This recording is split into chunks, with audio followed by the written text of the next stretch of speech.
సిరిసిల్ల సినారే కళా మందిరంలో కాసేపట్లో మున్సిపల్ ఎన్నికల కౌంటింగ్ జరగనుంది. ముందుగా పోస్టల్ బ్యాలెట్ ఓట్లను లెక్కిస్తారు. ఆ తర్వాత బ్యాలెట్ ఓట్లను లెక్కిస్తారు.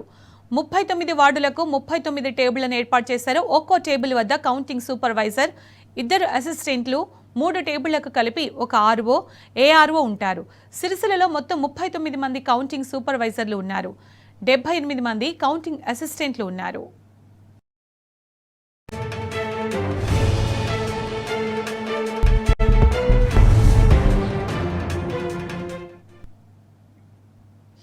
మున్సిపల్ ఎన్నికల కౌంటింగ్ సంబంధించి మరింత సమాచారం మా ప్రతినిధి వేణు ఉంది. సరే వేణు, సిరిసిల్లలో మున్సిపల్ ఎన్నికలకు సంబంధించి అప్డేట్స్ ఏంటి వేణు?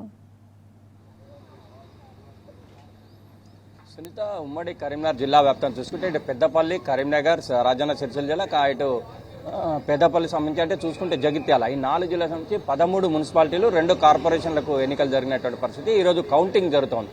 ప్రస్తుతం మనం ఎస్ఆర్ఆర్ కళాశాలలో ఉన్నాము. కరీంనగర్ సంబంధించి 66 వార్డులు, 66 వార్డులకు గాను 66కు సంబంధించి 66 టేబుల్ ఏర్పాటు చేసిన ద్వారా పోలింగ్ సంబంధించినటువంటి ఏజెంట్ కావచ్చు, అభ్యర్థులు కూడా లోనికి వెళ్తున్నటువంటి పరిస్థితి మనకు కనిపిస్తుంది.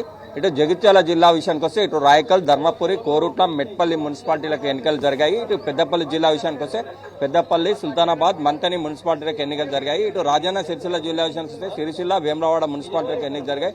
ఇటు సిద్దిపేట జిల్లాలో ఉన్న హుస్నాబాద్ మున్సిపాలిటీ కూడా ఎన్నిక జరిగినటువంటి పరిస్థితి. అంటే మొత్తం మీద అయితే ప్రస్తుతానికి ఇటు కరీంనగర్ ఎస్ఆర్ఆర్ కళాశాల దగ్గర చూడొచ్చు మనం, పోలీసు పెద్ద ఎత్తున బందోబస్తు ఏర్పాటు చేశారు. ఎక్కడ కూడా ఎలాంటి అవాంఛనీయ సంఘటన జరగకుండా 3 అంచెల భద్రతా వలయం పోలీసులు ఏర్పాటు చేశారు. ఎవరు కూడా అంటే కఠిన చర్యలు తీసుకుని హద్దులు దిగితే మాత్రం ఎట్టి పరిస్థితుల్లో. ఇంకోవైపు ఏంటంటే విజయోత్సవ ర్యాలీలు కూడా లేవు అని చెప్పిన నేపథ్యం కనిపిస్తుంది. ఎందుకంటే ఎవరు కూడా దీనికి సంబంధించి ఇప్పటికే పోలీసు సంబంధించి ప్రతి చోట కూడా చూడొచ్చు మనం, విజువల్ ద్వారా కూడా లోపలికి వెళ్తున్నటువంటి వారిని చెక్ చేస్తున్నటువంటి పరిస్థితి. అంటే వాచీలు కానీ, ఇటు సెల్ ఫోన్లు కానీ, మరి ఇంకోవైపు ఇటు అగ్గిపెట్టె కావచ్చు, సిగరెట్లు, అంటే ఇట్లాంటివి కూడా ఏవి కూడా లోనికి తీసుకురావద్దని ఇప్పటికే ఆదేశాలు ఉంది. అంటే కఠినంగా ఇక్కడ మాత్రం చాలా స్ట్రిక్ట్గా ఆదేశాలు అయితే జారీ చేసిన పరిస్థితి మనం విజువల్ ద్వారా కూడా చూడొచ్చు. అంటే మొత్తం మీద కరీంనగర్ ఉమ్మడి జిల్లా వ్యాప్తంగా కూడా ఇటు 13 మున్సిపాలిటీలకు, 2 కార్పొరేషన్లకు ఈరోజు కౌంటింగ్ ప్రక్రియ ప్రారంభమవుతుంది. ముఖ్యంగా కరీంనగర్ విషయానికి వస్తే 66 టేబుల్ వేశారు. 300 మంది సిబ్బంది ఇందులో పాల్గొంటున్నారు. సునీత, 300 మంది సిబ్బందికి సంబంధించి కూడా ప్రతి టేబుల్కు 1000 సంబంధించినటువంటి ఈ కౌంటింగ్ కేంద్రంలో 1000 బండలు చేసేస్తారు. ఒక్కొక్క రౌండ్కి 1000 చేస్తారు. మొత్తం మీద అయితే చూసుకుంటే ప్రస్తుతానికైతే మనం ఎస్ఆర్ఆర్ కళాశాల ముందు ఉన్నాము. ఎస్ఆర్ఆర్ కళాశాల సంబంధించి చూసుకుంటే ఈరోజు ఉదయం 6 గంటల నుంచే ప్రతి ఒక్కరు ఏజెంట్లు కావచ్చు, అంటే నిలబడ్డటువంటి అభ్యర్థులు కావచ్చు, లోనికి వెళ్తున్నటువంటి దృశ్యాలు మనం చూడొచ్చు. సునీత, ఇటు రాజన్న సిరిసిల్ల జిల్లా, ఇటు వేములవాడ, దీనికి సంబంధించి చూసుకుంటే ప్రస్తుతానికైతే కరీంనగర్ సంబంధించి కరీంనగర్ జిల్లాలో 3 మున్సిపాలిటీ అయితే ఇది ఎస్ఆర్ఆర్ కళాశాలలో కౌంటింగ్ ఉంటే, ఇటు హుజురాబాద్ విషయానికి వస్తే ఇక్కడ హుజురాబాద్ జూనియర్ కళాశాలలో కౌంటింగ్ కేంద్రం ఏర్పాటు చేశారు. ఇటు జమ్మికుంటకు సంబంధించి చూస్తే ప్రభుత్వ డిగ్రీ కళాశాలలో ఉంది. ఇటు చొప్పదండి సంబంధించి చూస్తే ఇటు చొప్పదండి ప్రభుత్వ కళాశాలలో కౌంటింగ్ కేంద్రం ఏర్పాటు చేసి సిరిసిల్లకు సంబంధించి సినారే కళామందిర్లో ఏర్పాటు చేశారు. ఇటు వేములవాడ సంబంధించి చూస్తే కూడా వేములవాడలో కూడా సినారే కళామందిర్లో కౌంటింగ్ ప్రక్రియ ప్రారంభమైంది. అంటే 16న మేయర్ ఎన్నిక జరుగుతుంది.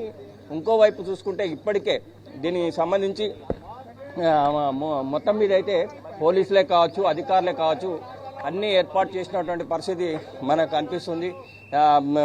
అంటే మనకు 8 గంటల వరకు పోస్టల్ బ్యాలెట్ లెక్కిస్తారు. సుంత పోస్టల్ బ్యాలెట్లు లెక్కించిన తర్వాత ఈ కౌంటింగ్ ప్రక్రియ ప్రారంభం. ఎందుకంటే ఇవన్నీ కూడా షఫ్లింగ్ చేయాలి, డ్రమ్ములలో వేయాలి. వీటిని అన్నీ కూడా కట్టలుగా కట్టిన తర్వాత వాటన్నిటి కలిపి ఒక 1000కి ఒక బండిల్ చొప్పున కలిసి ఒక్కొక్క రౌండ్గా లెక్కిస్తారు. అంటే 66 కరీంనగర్ కార్పొరేషన్స్ వస్తే 66 టేబుల్ వేస్తారు. 66 టేబుల్ సంబంధించి ప్రతి దానికి ఒక 1000 బండిలో కట్టలు కట్టి మనకు అంటే ఎవ్రీ 1 అవర్కి మనకు డీటెయిల్స్ వచ్చే అవకాశాలు కనిపిస్తూ ఉన్నాయి. అంటే మొత్తం మీద అయితే ఇప్పుడైతే ఫస్ట్ 8 గంటల వరకు పోస్టల్ బ్యాలెట్లు కౌంటింగ్ ఉంటుంది. ఆ తర్వాతనే ఈ మిగతా కౌంటింగ్ ప్రక్రియ ప్రారంభం. ఎందుకంటే ఇది మాన్యువల్గా లెక్కించాలి. బ్యాలెట్ పేపర్లు కనుక తప్పనిసరిగా, అంటే ఈవీఎంలు అయితేనో ఫాస్ట్గా జరిగాయి, కానీ ఈవీఎంలు కావు కనుక బ్యాలెట్ పేపర్లు కనుక తప్పకుండా కొంత సమయం అయ్యే అవకాశం ఉంటుంది. అంటే అక్కడంతా కూడా చాలా సందడిగా కనిపిస్తుంది కదా, అంటే అందరూ కూడా అక్కడికి చేరుకుంటున్నారు. ఎన్నికలకు సంబంధించిన అధికారులు కావచ్చు, మిగతా వాళ్ళంతా సిబ్బంది అంతా కూడా కావచ్చు. మరికొద్దిసేపట్లో ప్రారంభం కాబోతున్న నేపథ్యంలో కౌంటింగ్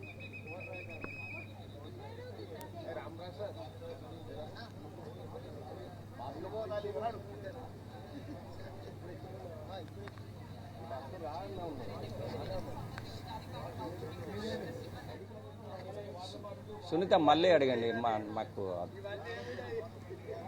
రైట్ వేణు, మళ్ళీ మీ దగ్గరికి వస్తాం.